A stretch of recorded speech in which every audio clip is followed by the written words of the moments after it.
నమస్తే, welcome to Nationalist hub. ప్రస్తుతం senior journalist రాకా సుధాకర్ గారు నేషనలిస్ట్ హబ్ స్టూడియోలోనే ఉన్నారు. ఈరోజు మనం మాట్లాడబోయే టాపిక్ చైనా వైరస్ ప్రపంచాన్ని అతలాకుతలం చేసింది.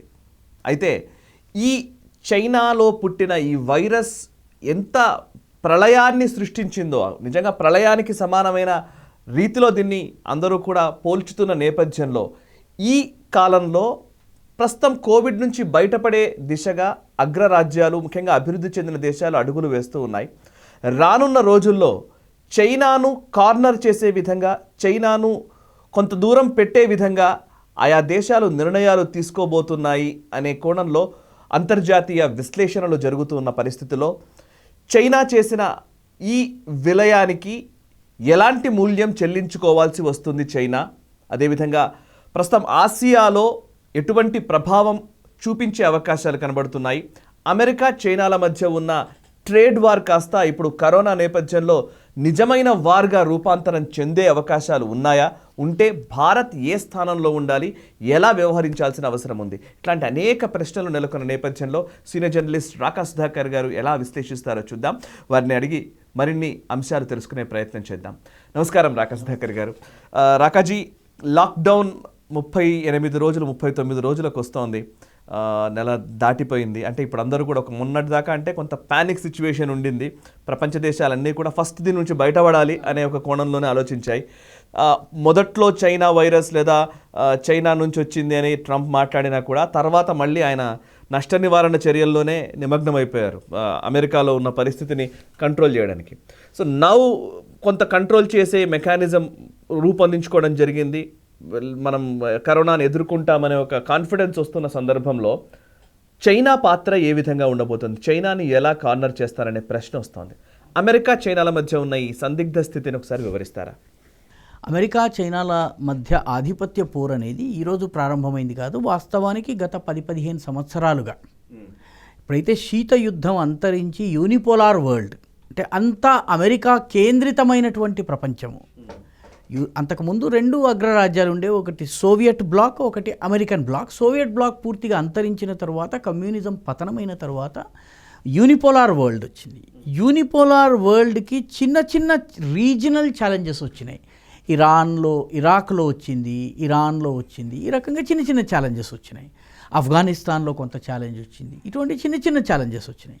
కానీ అనంతర కాలంలో చైనా అమెరికాకు పోటీ ఇచ్చే స్థాయికి ఎదుగుతూ వచ్చింది. కాబట్టి చైనా అమెరికాల మధ్య ఈ సందేహాలు, అనుమానాలు, ఈ రెండిటి మధ్య ఒక ఆధిపత్య పోరు అనేది ఒక 10-15 సంవత్సరాలుగా నడుస్తుంది.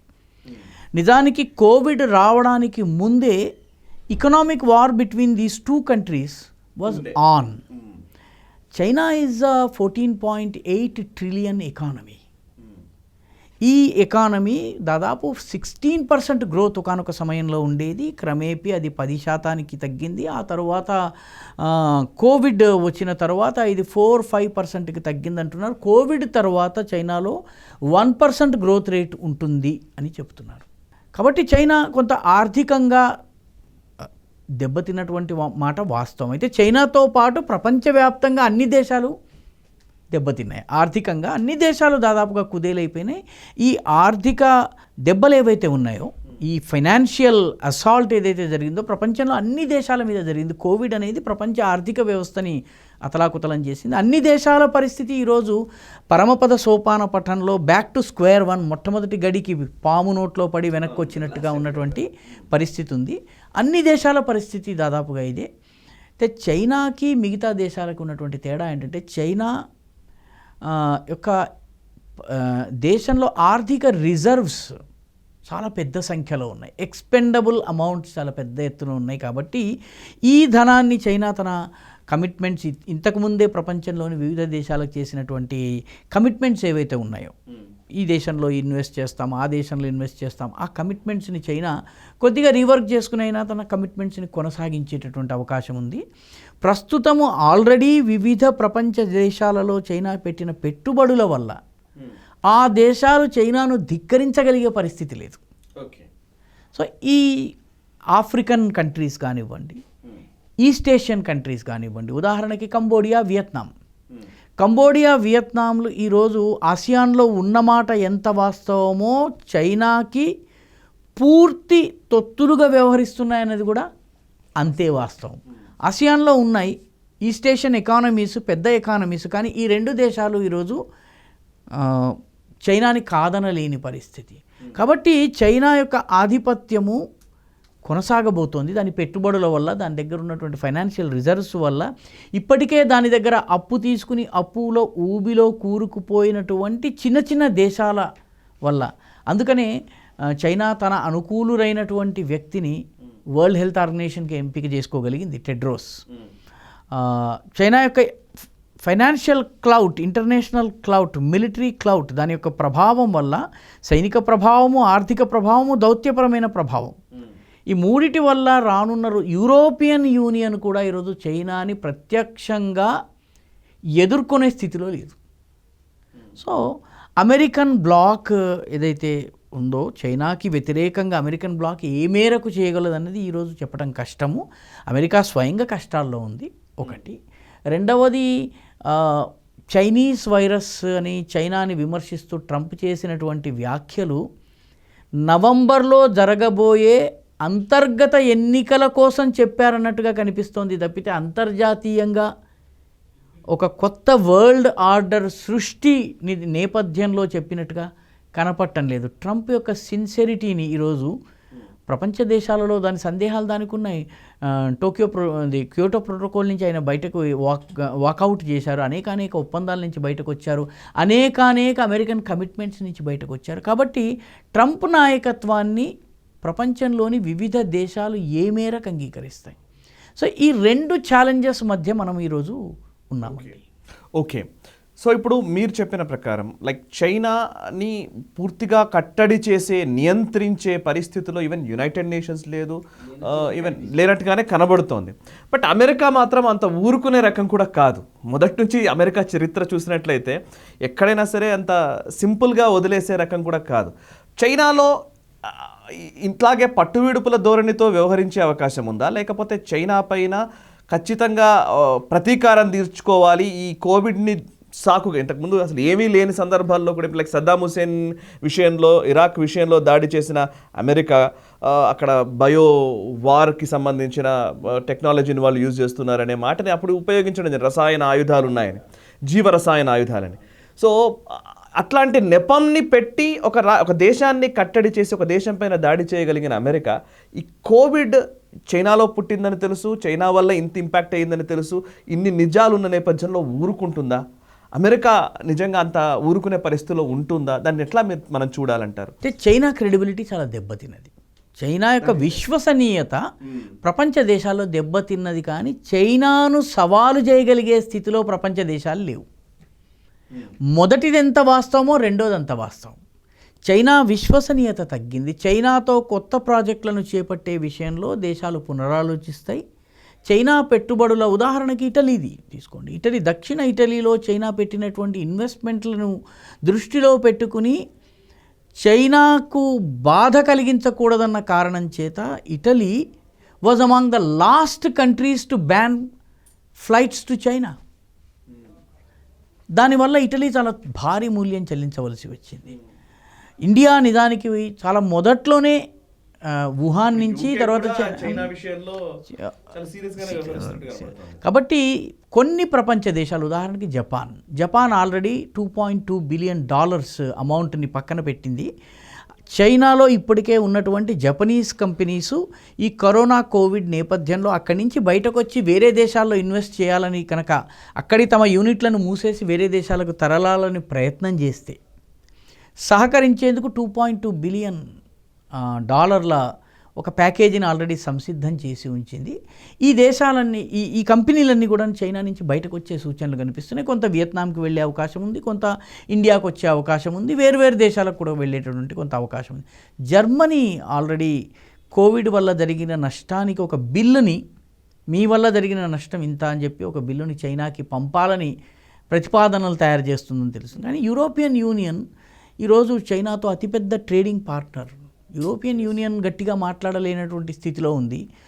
అమెరికా కూడా ప్రస్తుతం ఉన్నటువంటి పరిస్థితుల్లో ఉద్యోగాలను కాపాడుకోవడము, ఆర్థిక వ్యవస్థలు వేగవంతం చేయటము, ఈ ప్రక్రియల్లో ఉండి అమెరికా ఏ మేరకు ప్రపంచ నాయకత్వం చేయగలుగుతుంది. ఉదాహరణకి వరల్డ్ హెల్త్ ఆర్గనైజేషన్లో అమెరికా తాను కోరుకున్న రీతిలో వరల్డ్ హెల్త్ ఆర్గనైజేషన్ యొక్క సెక్రటరీ జనరల్ని ఎంపిక చేసుకోలేకపోయింది. సో అమెరికా అనేది అస్తమిస్తున్న సూర్యుడు, చైనా అనేది ఉదయిస్తున్న సూర్యుడు. ప్రస్తుతం అంతర్జాతీయ రాజకీయాల్లో, అంతర్జాతీయ ఆర్థిక వ్యవస్థలో ఈ రోజుకి అమెరికా టాప్ పొజిషన్లో ఉన్నప్పటికీ చైనా క్రమేపీ విస్తరిస్తోంది. కోవిడ్ వల్ల చైనా కూడా దెబ్బతిని ఉండొచ్చు, కానీ క్రమేపీ చైనా తనకున్నటువంటి ఫైనాన్షియల్ రిజర్వ్స్ కానివ్వండి, దాని యొక్క మిలిటరీ క్లౌట్ వల్ల కానివ్వండి, సామర్థ్యం వల్ల కానివ్వండి, నెమ్మదిగా చైనా అమెరికా కన్నా వేగంగా పుంజుకునేటువంటి అవకాశాలు కనిపిస్తున్నాయి. కాబట్టి చైనాని ప్రపంచ దేశాలు ఏ మేరకు శాసించగలవు అన్న విషయంలో సందేహాలు ఉన్నాయి. తైవాన్ ఉంది. ఇప్పుడు వరల్డ్ హెల్త్ ఆర్గనైజేషన్ తైవాన్ని గుర్తించటం లేదు. వన్ చైనా పాలసీని వరల్డ్ హెల్త్ ఆర్గనైజేషన్ తైవాన్కు సంబంధించిన ప్రస్తావనలు చేయటం లేదు. అమెరికా కానీ లేకపోతే యూరోప్ దేశాలు కానీ, తైవాన్తో దౌత్యపరమైనటువంటి సంబంధాలు ఉన్నటువంటి దేశాలు కానీ ఎవ్వరు కూడా నోరు మెదపలేని పరిస్థితి ఉంది. సౌత్ చైనా సీకి సంబంధించి అంతర్జాతీయ కోర్టు చైనాకు వ్యతిరేకంగా తీర్పిచ్చింది. దానిని చైనా చెత్తబుట్టలో పారేసింది. మళ్ళీ తాజాగా ఒకవైపు కోవిడ్ కోవిడ్ సమస్య కొనసాగుతూనే ఉన్నటువంటి సమయంలో సౌత్ చైనా సీ, దక్షిణ చైనా సీలో ఉన్నటువంటి ద్వీపాల మీద ఆధిపత్యం కోసం చైనా తన సైనిక విన్యాసాలు చేస్తోంది. కాబట్టి ఇవన్నీ కనుక చూసినట్టయితే China is going ahead with a clear cut strategy. Global లీడర్షిప్ని దృష్టిలో పెట్టుకుని చైనా ముందుకు వెళ్తోంది. వేరాజ్ అమెరికా ఫస్ట్ అని ఏ క్షణాన అయితే అమెరికా అధ్యక్షుడు మాట్లాడాడో ఆ క్షణానే అమెరికా యొక్క అంతర్జాతీయ అధినాయకత్వానికి అతిపెద్ద అంతర్గత సవాలు ప్రారంభమైనట్టుగా మనము భావించవచ్చు. ఓకే. అండ్ కాకపోతే ఇప్పుడు రాబోయేది ఎలక్షన్ ఇయర్, ఇదంతా ఎలక్షన్ ఇయర్. నిజం చెప్పాలంటే ఇదంతా ఎలక్షన్ ఇయర్. నవంబర్లో ఎలక్షన్స్ ఉన్నాయి అమెరికాలో. సో ట్రంప్ ఇప్పుడు ఆ చైనా విషయంలోనో లేకపోతే WHO విషయంలోనో, WHO గురించి ఆల్రెడీ ఆయన వ్యాఖ్యలు చేస్తూ ఉన్నారు. WHOకి మేము ఫండ్స్ ఇవ్వడం ఆపేస్తాము, ఇలా వ్యవహరిస్తే ఎలాగా అని మాట్లాడుతున్నారు. చైనా గురించి కూడా చాలా మండిపడుతున్న పరిస్థితి. సో ఈ ఎలక్షన్స్కి ముందు ట్రంప్ ఎటువంటి నిర్ణయం తీసుకుంటే ఆయనకి అనుకూలంగా అక్కడ పరిస్థితులు ఉంటాయనే ఒక విశ్లేషణ కూడా జరుగుతున్న టైంలో చైనా విషయంలో ఎలా ఉండడం, ఆచితూచి ఉంటేనే ట్రంప్కి మంచిదా, లేకపోతే అనవసరంగా కొంచెం ఒక రప్చర్ని పెంచినట్లయితే అమెరికా అధ్యక్షుడిగా ఎన్నిక కావడానికి ఆయనకు ఆటంకంగా మారుతుందా? వాస్తవానికి ఆయనకి ట్రంప్ గతంలో లేనటువంటి ఒక కొత్త ఓటు బ్యాంక్ని అమెరికాలో సృష్టించారు, ది బ్లూ కాలర్డ్ అమెరికన్. ఈ బ్లూ కాలర్డ్ అమెరికన్ అనేటువంటి కొత్త ఓటర్ కాన్స్టిట్యుయెన్సీని ఆయన సృష్టించిన తరువాత వాళ్లకు నచ్చే భాష మాట్లాడుతున్నారు. హిజ్ అటాక్స్ ఆన్ చైనా ఏదైతే ఉందో దానిని బ్లూ కాలర్డ్ అమెరికా కోరుకుంటోంది, ఇష్టపడుతుంది. కాబట్టి హిజ్ అటాక్స్ ఆన్ చైనా కానివ్వండి, చైనీస్ వైరస్ అన్నటువంటి పదప్రయోగం కానివ్వండి, చైనాని మధ్య మధ్యలో బెదిరించడం కానీ, ఇవన్నీ కూడాను they are going to benefit Trump electorally. నవంబర్లో జరగబోయే ఎన్నికల్లో ఇప్పటి వరకు ట్రంప్ గెలుపు దాదాపుగా నల్లేరు మీద నడక అన్నది స్పష్టమైపోయింది. ఎందుకంటే డెమోక్రాట్స్ ఇప్పటి వరకు సరైనటువంటి క్యాండిడేట్ని ఎంపిక చేసుకోవడంలోనే వాళ్ళు ఇంకా మల్లగుల్లాలు పడుతున్నారు. కాబట్టి ట్రంప్ ఇప్పుడు ఈ సమయంలో చేస్తున్న స్టేట్మెంట్లు నవంబర్లో జరగబోయే ఎన్నికల్ని దృష్టిలో పెట్టుకుని చేస్తున్నవి. కానీ తరువాత ట్రంప్ ఏ రకంగా ఉండబోతున్నారు అన్నది ఒక పెద్ద ప్రశ్న. రెండవది, అనేక అంతర్జాతీయ ఒప్పందాల నుంచి బయటకు రావడం వల్ల ఆఫ్ఘనిస్తాన్ నుంచి బయటకు వచ్చారు. ఆఫ్ఘనిస్తాన్లో ఉన్నటువంటి ప్రభుత్వానికి ఎటువంటి గ్యారంటీలు ఇవ్వకుండా తాలిబాన్లతో నేరుగా ఒప్పందం చేసుకుని రావడం వల్ల ఈరోజు ఆఫ్ఘన్ ప్రభుత్వము అమెరికాని నమ్మలేని పరిస్థితి. ఆఫ్ఘనిస్తాన్లో స్టేక్స్ ఉన్నటువంటి మిగతా దేశాలు, భారత్ సహా మిగతా దేశాలు ఆఫ్ఘనిస్తాన్ని నమ్మనటువంటి పరిస్థితి. తన యుద్ధాన్ని తనకు ప్రాణ నష్టం జరగకుండా తన యుద్ధాన్ని అవుట్సోర్స్ చేసే ప్రయత్నం చేస్తుంది. ఇండియాకి అవుట్సోర్స్ చేయాలనుకుంటుంది. ఆఫ్ఘనిస్తాన్లో ఇండియన్ సైన్యాలు ఉండాలని చెప్పి అమెరికా కోరుకుంటుంది, భారతదేశం అంగీకరించలేదు. సేమ్ వే సౌత్ చైనా సీలో చైనా దుందుడుకువాదానికి అడ్డుకట్ట వేయటంలో భారతదేశం తోడ్పడాలని చెప్పి అమెరికా కోరుకుంటోంది. ఇండో పాసిఫిక్ అన్నటువంటి కాన్సెప్ట్ని ముందుకు తీసుకొస్తుంది. కాబట్టి ఇవన్నీ చూసినట్లయితే తన ఉద్యోగాన్ని తన ప్రయత్నాలను కూడాను తన దేశంలో ప్రాణ నష్టం కలగకుండా అవుట్సోర్స్ చేయాలన్నటువంటి ప్రయత్నాన్ని ప్రపంచ దేశాలు స్వీకరించే పరిస్థితిలో లేవు. భారతదేశం వంటి దేశం యొక్క సహకారం లేకుండా ఇండో చైనాలో వియత్నాం, భారతదేశము, ఆస్ట్రేలియా, జపాన్ ఈ దేశాలతోటి ఒక డెమోక్రటిక్ క్వాడ్రిలాటరల్ని నిర్మాణం చేయాలనేది, డెమోక్రటిక్ క్వాడ్ అంటున్నారు దాన్ని, నిర్మాణం చేయాలని అమెరికా ప్రయత్నిస్తోంది.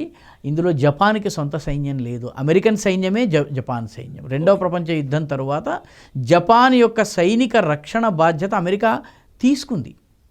కాబట్టి జపాన్ సైన్యం అంటే అమెరికన్ సైన్యమే. ఆస్ట్రేలియా ఈరోజు యుద్ధం చేయగలిగే స్థితిలో అంటే అమెరికాయే మళ్ళీ రంగంలోకి దిగాలి.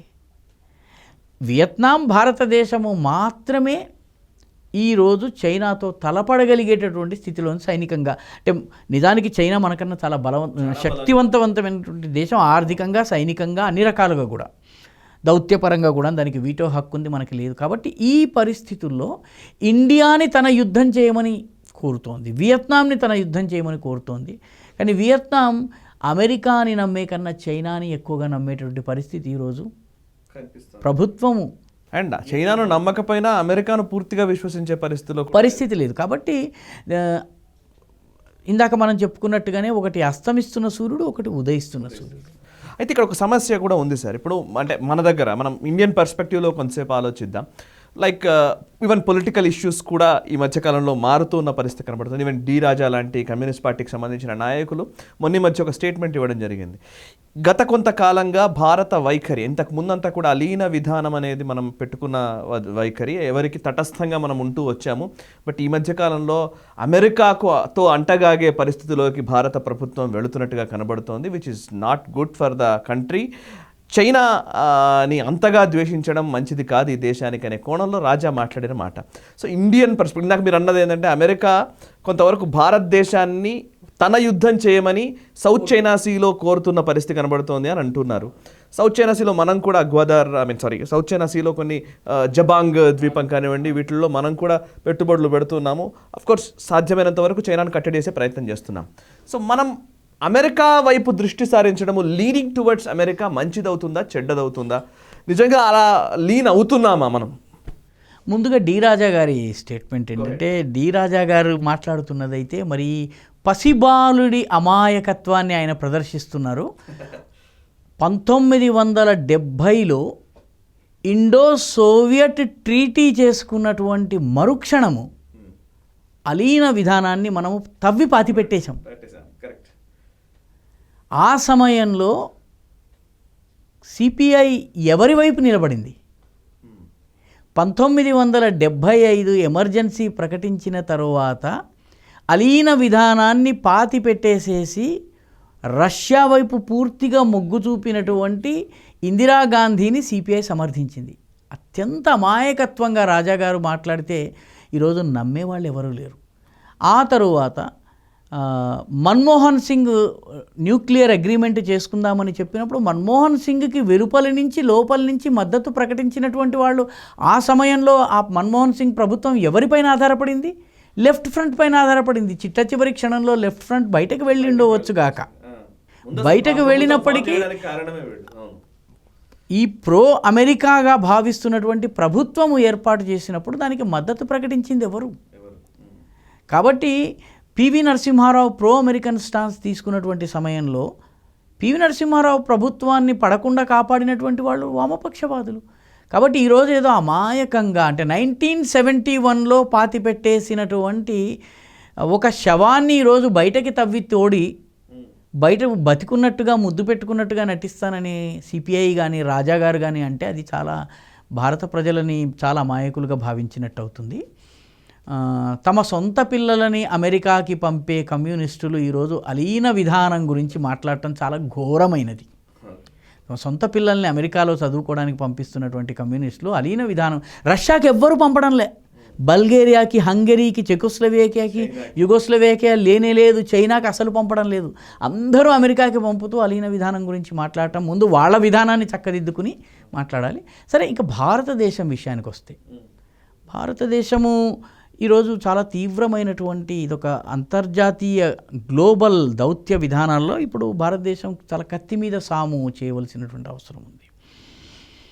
ఒకవైపు చైనాతో మైత్రి భారతదేశానికి కావాలి, చైనాతో యుద్ధం భారతదేశం కోరుకోదు. ఈ సమయంలో ముఖ్యంగా యుద్ధం కోరుకునేటువంటి ప్రసక్తి లేదు, చైనా కూడా యుద్ధం కోరుకోవటం లేదు. ఎందుకంటే వరల్డ్ లీడర్గా కావలసినటువంటి సమయంలో యుద్ధం చేయడం వల్ల రెండు దేశాలు దెబ్బతింటాయి. ఇండియా దెబ్బతింటుంది, చైనా కూడా దెబ్బతింటుంది. ఎందుకంటే చైనా బలవంతమైనటువంటి దేశము, భారతదేశం కన్నా బలీయమైనటువంటి దేశము. కానీ భారతదేశం కూడా 1962 నాటి భారతదేశం కాదు. ఈరోజు India can also attack China and fight, give them a real bloody nose. గట్టిగా పోరాడగలిగేటువంటి సామర్థ్యం ఉన్నటువంటి దేశం. కాబట్టి 1962 లాగా 100-150 కిలోమీటర్ల లోపలికి నేరుగా నడుచుకొచ్చేటువంటి పరిస్థితి ఈరోజు లేదు. కాబట్టి భారత చైనాల మధ్య ఈరోజు యుద్ధం జరిగే పరిస్థితి లేదు. కానీ at the same time India has to find balance between China and America. America కోరుకుంటున్నట్టుగా అమెరికా గేమ్లో పావుగా భారతదేశం ఉండడానికి ఇష్టపడటం లేదు.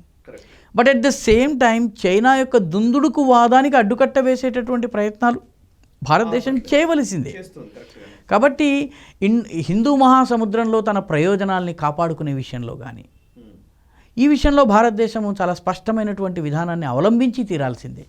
అదేవిధంగా భారతదేశపు ఉత్తర, తూర్పు, వాయవ్య ప్రాంతాల్లో చైనా ఏదైతే సిపెక్ పేరిట, ఓబిఓఆర్ పేరిట ఏవైతే దారులు నిర్మాణం చేస్తుందో, రహదారుల నిర్మాణం చేస్తుందో, అవి భారతదేశానికి చెంది ప్రస్తుతము పాకిస్తాన్ కబ్జాలో ఉన్నటువంటి భూభాగం మీద నుంచి వెళ్తోంది. కాబట్టి వాటిని సమర్థించే ప్రశ్న లేదు.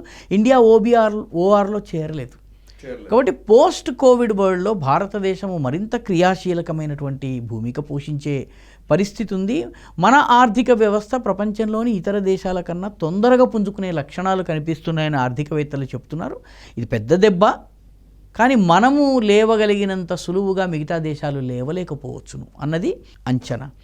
కాబట్టి ఇండియా తన యొక్క ఇంట్రెస్ట్ను ఫైన్ బ్యాలెన్స్ చేస్తూ, అమెరికా చైనాల మధ్య ఫైన్ బ్యాలెన్స్ చేస్తూ, ఆగ్నేయ ఆసియాలో, దక్షిణ ఆసియాలో, అదేవిధంగా వెస్ట్ ఏషియాలో తన ప్రయోజనాల్ని కాపాడుకుంటూ రావలసినటువంటి అవసరం ఉంది.